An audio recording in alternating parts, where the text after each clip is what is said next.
Michel et Sylviane ont fait appel à la Chambre d'agriculture environ 2 ans avant leur date de cessation présumée. Cette exploitation était très intéressante pour une installation sur site, car elle disposait d'un foncier de 80 hectares, dont 38 hectares autour des bâtiments. Donc une exploitation qui pouvait se mener en système pâturant, des bâtiments en bon état et une maison dans un cadre agréable. Michel et Sylviane avaient un repreneur pressenti, mais ils ne savaient pas s'ils pourraient aller jusqu'au bout, car ils étaient eux-mêmes locataires de 30 hectares et la reprise de cette exploitation sur site ne pouvait se faire qu'avec la reprise de ces 30 hectares qui se retrouvaient également à la vente.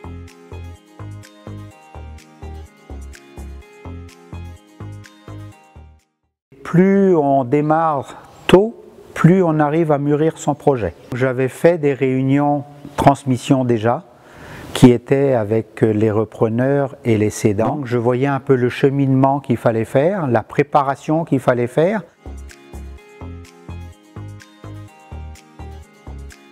Avec le départ installation des exploitants, là, on s'est branché et on a eu la Chambre d'agriculture pour venir nous aider.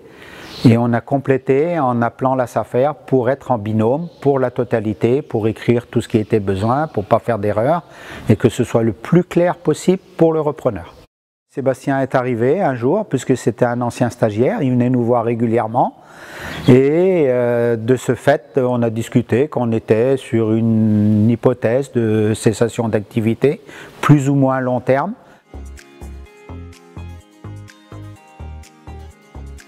Mes parents avaient une ferme où il y avait beaucoup de travaux à faire si je voulais m'installer, donc avec des surfaces qui étaient assez limitées autour du bâtiment. Et moi je voulais aller sur un système plutôt herbagé pour essayer d'avoir quand même de l'autonomie. Et j'avais fait mes stages ici quand j'étais en bac et j'avais gardé des relations avec Michel et Sylviane, je les remplaçais de temps en temps. J'étais pas très loin de chez mes parents, donc ça permettait aussi de pouvoir cumuler entre guillemets les deux exploitations et avec surtout une superficie autour beaucoup plus importante et des bâtiments qui étaient fonctionnels. Donc ça permettait de s'installer sans avoir de frais à faire et je savais où j'allais, quoi.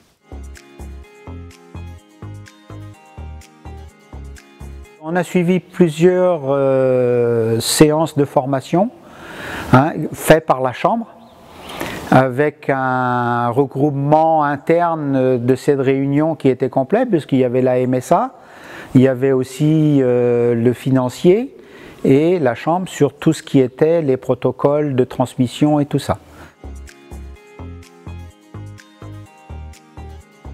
On a fait les transactions donc avec Rémi Cassel qui nous a aidé sur notamment les relations entre Michel, Sylviane et moi. Même qu'on est entre guillemets amis dans la vie courante, forcément quand on a une transaction où on parle d'argent, il y a forcément des moments où ça peut être plus tendu ou autre, donc il faut quelqu'un d'extérieur je pense pour aider dans ces choses-là, quoi.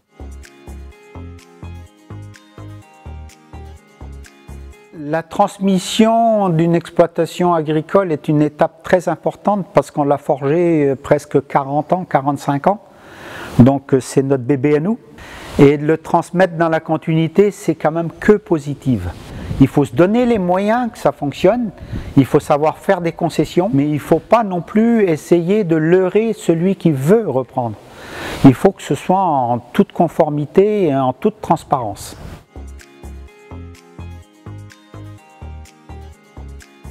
Que je voulais aller sur un système herbagé, je suis allé assez vite vers le choix de passer en agriculture biologique. Donc ça a obligé aussi Michel et Sylviane, avant que je m'installe, de mettre déjà en place mes pratiques. On ne passe pas du jour au lendemain à un système bio. Donc on avait déjà implanté des pâtures dès l'automne passé. Et par exemple, fermer le silo de maïs, des choses qu'eux avaient arrêté de faire depuis quelques années, ils l'ont fait aussi un mois avant que je m'installe. Donc il n'y avait pas que moi, quoi. Il y avait aussi eux qui ont dû se remettre un petit peu en cause pour aider que moi, quand j'arrive, ce soit déjà lancé, quoi. Et on a transmis une exploitation à un jeune qui aujourd'hui nous apporte beaucoup parce qu'il est, je dirais, plus performant que nous. Ça aussi, c'est la confiance. Confiance qu'on avait en lui, on connaissait ses capacités et il en a et il nous a surpris avec ce qu'il a été apprendre ailleurs. Il a bourlingué un peu, ça a été positif.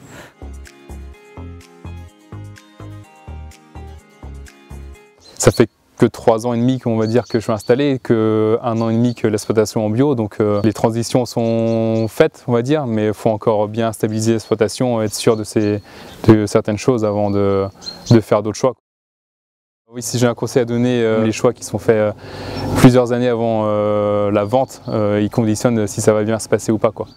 Faut pas, je pense, trop investir pour pas avoir quelque chose qui soit trop gros à reprendre pour un jeune. Il faut des choses fonctionnelles, des choses de base qui permettent aux jeunes de travailler sereinement pendant les 5-10 premières années. Après, pour les jeunes, pour moi, il faut aller voir pas mal d'exploitations et puis je pense aller sur l'exploitation avant de s'installer et travailler quelques temps avec la personne.